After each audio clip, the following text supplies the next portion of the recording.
Striving for safer subways, the NYPD touting a nearly 20% drop in major offenses underground. But do the numbers reflect the reality for millions of commuters? The recently appointed Deputy Mayor of Public Safety, Kaz Daughtry, and the NYPD's Chief of Department, John Schell, going on the record. And we're rounding up the biggest headlines of the week, from the Trump administration investigating New York Attorney General Tish James to the City Council filing a lawsuit over ICE on Rikers Island and a potential candidate for New York governor. The Picks panel diving into it all.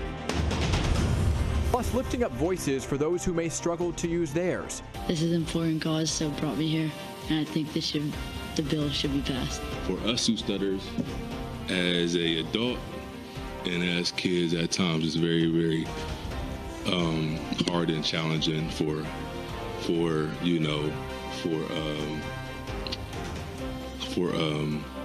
us to be understood. The help on the line for those in New Jersey who have a stutter. Picks on Politics starts right now.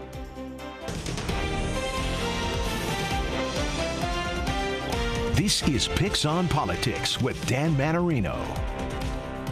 And welcome to Picks on Politics, everybody. I am Dan Manarino, and let's talk about this. The NYPD touting major decreases in crime. In the latest crime stat report for the first quarter of 2025, the NYPD reported an 18% decrease in major offenses on the subways, which is the second lowest in 27 years, and with 0 murders for the first time in years. There's a lot to discuss about public safety. It's a big issue as we head into a campaign season, so I'm sitting down with 2 of the top leaders striving for a safer city, recently appointed Deputy Mayor of Public Safety and former NYPD Chief Kaz Daughtry and NYPD Chief of Department John Schell. They are here going on the record. And great to have both of you here. Welcome back. It's been some time. Thanks, Dan. We miss you. Where you been? Well, we've been around. Yes. First off, congratulations to you. I know 3 months now as Deputy Mayor of Public Safety. Let me first ask you why you made the transition. Given everything that was going on at City Hall at the time, I know things have changed since then. At the time, it was a bit of turmoil, and you said, I'm going to go for this. Yeah. Why did you want the job? First of all, I don't think there was any turmoil going on at City Hall. I thought that city services were still operating as normal as it was any other day. Why did I make the move to go to Deputy Mayor of Public Safety? Because it's public service, you know. Dan, when you get into public service, it's about service, about helping others and not yourself.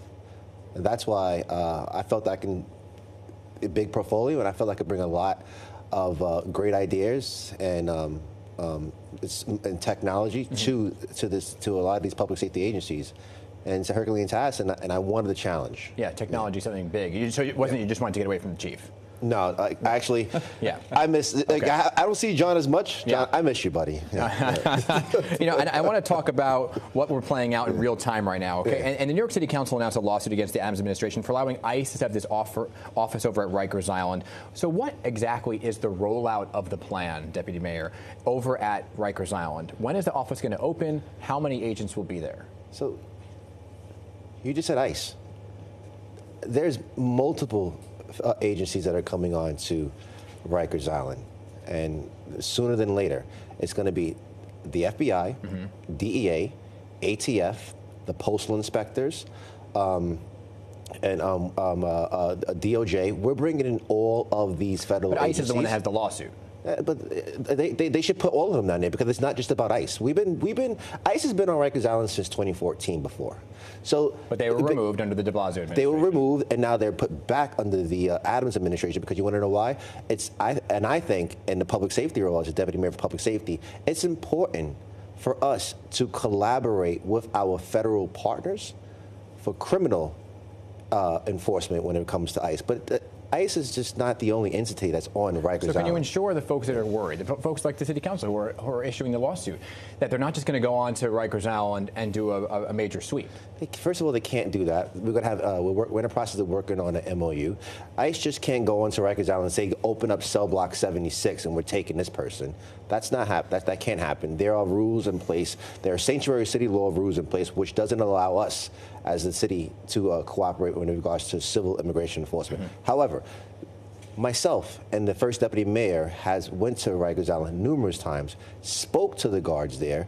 You have gangs on this island. Tren de Agua also was named as a federal terrorist organization by the president, MS-13. There is a lot of stuff that is happening on Rikers Island that is out. That there are a lot of people calling the shots in Rikers Island into New York City, as well as Pennsylvania, Los Angeles. So the information is false. But it can't happen until the lawsuit is cleared. What do you mean? Are you still moving forward, or is the lawsuit stopping absolutely. things?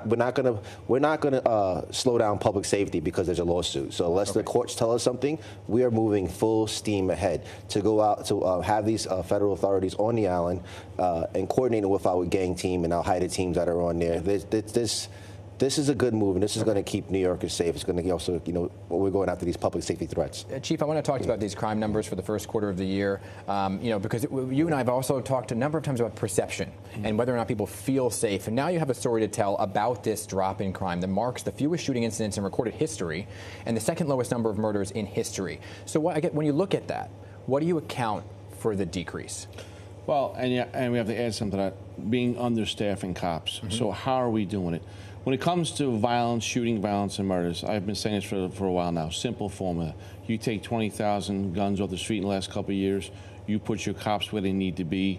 You have your detective bureau solving cases. You have our gang task force taking on gang takedowns. You have our DAs prosecuting cases. When you do that, this is why we're on pace for the best year ever, which is 2017. When it comes to property crime, again, we use that zone concept with analogs that tells us where to be, at what time, what corner, what area. And we're an agency that can move fast. So old-fashioned police work, cops on dots, enforcing basic police work, making arrests when needed, quality life summonses when needed. And as a collective, this is why you're seeing the numbers, double-digit numbers. And Dan, we're always compared to 2019. We've had this conversation. Every comparison to 2019. Right now, we're hovering around 2021 numbers. So we still have a long way to go, but we're making great progress. But you mentioned something which was important, and that's with low staffing. So recruitment is an issue. It's been an issue. And how are you working together with Deputy Mayor of Public Safety to bring the numbers up? Simple, right? So we were at 39, 40,000 under the Dinkins administration. Now we're at 33.5-ish. Somewhere in the middle is the good number. But working with the Deputy Mayor of Public Safety and the Mayor, for instance, one small thing we did that the Commissioner spearheaded, and they gave the green light. Let's lower the college credits to 24 credits from 60, and right away we got thousands of more people reigniting their application, if you will, and we're getting more people signing up for the test. So that's a very good start to get more people in the department. Is there a residency requirement to be a police officer? Well, go ahead, John. You have to live in the 5 boroughs: Putnam County, Orange County, Nassau County. So there is a broader, but there is one. Not just the 5 boroughs. Correct. I want to go back to Rikers Island for a sec. The postal inspectors are also going to be on the island as well. Okay. We have, as you know, there's been several deaths reported on the island, right? They are individuals somehow getting the drugs in through the mail. Right, so they're dipping their letters in synthetic K2 oils, like oils, and they're smoking them, getting and overdosing. Right, so the postal inspectors are also going to be tasked with helping us find out who the individuals are that are bringing this contraband into the island. Okay. Thank you for pointing that out. It's an important part of this story. But to go to the crime numbers for a second, because a big part of what you've both talked about in our previous conversations is people who are committed crime and then are back on the streets, right? And recidivism. I want to talk about what's taking place in Albany right now. And the budget's being negotiated. The holdup seems to be over the discovery laws. So let me begin with you, Deputy Mayor. Is that something you want to see change? I do. I mean, we had, 5 years now with these new discovery laws? It's not working. We have a recidivist problem, right? Well, if I told you that 545 people were arrested for shoplifting, has a combined arrest of over 7,500 times. It's just these store owners, these business owners, should not have to lock everything behind the shelves and lock everything inside of like locked cabinets in their store, because individuals keep coming in there and thinking it's their pantry closet. It's not right. How do you rehabilitate somebody that has been arrested over 90 times for shoplifting? These rules have to change. There has to be some consequences for it. So let me conflate two things here. When it comes to discovery, we, the district attorneys, aren't looking to change the spirit of the law. Okay. And they're not even looking to change the time frame to accumulate this paper. What's relevant to the case and what's not relevant to the case. They're asking the judge to say, hey, look, if there's a piece of paper missing in the case, that's not relevant. It's part of the case, but not relevant. Instead of automatically dismissing the case, they want the judge to take a look at it and say, you know what, I know this piece of paper is missing, there's a delay, but it should not throw the case out because the victims suffer here. And now when you conflate that with recidivism, in 2024 versus 2018, when those major crimes, recidivism was up about 50%. So you're saying, for those who don't understand the discovery process, you're saying currently, if there's somebody who commits a crime and it goes to trial or whatever it may be, it could be dismissed because of a piece of paperwork that's not relevant to the actual crime, say an officer's time card. Correct. So something is, well, the 25th body-worn camera of a cop that showed up 10 minutes after the event, and we can't get that camera. We're going to get it, but we missed the time frame, slight delay. It shouldn't be an automatic dismissal. Let the judge say, okay, you're going to get this camera, but we're not getting rid of the case. And that is the key caveat to what we're asking for in Albany. And to the viewers that say, well, how come the officer doesn't send their body camera? Yes. What's the problem with that? What happened if that officer is on vacation? Okay. Yeah. Out sick? Yeah. I only have a minute left with you guys. I want to ask you about federal funding. There's been a lot of talk about federal funds being withheld from New York City and what have you. If there is federal dollars that are withheld from New York, could that impact at all the budget in public safety? No.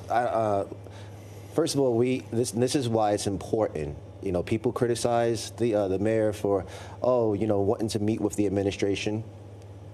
I heard it from somebody, it's better to see what's on the menu than to be what's on the menu. So this is why it's important to have a relationship with the federal government so that, for instance, if they're talking about cutting certain federal funding for New York City, we can sit at a table and tell them, hey, listen, if you cut this, you're going to affect whether it be OEM, whether it be, for some funding for transit. Yeah. So this is why it's important for us to have the relationship so we can speak with the Trump administration and explain how much the federal funding will hurt if it cuts. 2 seconds. And the proof is in the pudding. 225,000 migrants dropped in our city. We didn't get any federal funding. It cost us $5 billion, and the mayor had to come up with creative ways to make that happen, and he did. Okay. So if that did happen, we can get creative. We're the best city in the world. We'll make it happen. Okay. Good to have both of you here. Come on back. We want more time with you. More time next time.